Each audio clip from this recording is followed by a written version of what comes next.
You've done everything in the videos I've showed you before and your radiator head's still not working, this is how you change your radiator valve head. Because normally, if it's the pin that's not stuck and the pin's free, as I'm showing you here, obviously take your radiator head valve off like that. Make sure that pin goes up and down. That means you should open and shut, and if that's not going up and down, you need a full new valve. So, as you see, take your old head off, get a one that fits.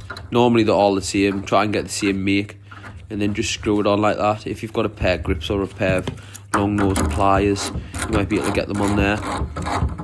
And then just tighten it up, and that's all you do. Make sure it's tight enough, don't over tighten it, tighten it up just like that. And then there you go, turn it on and off.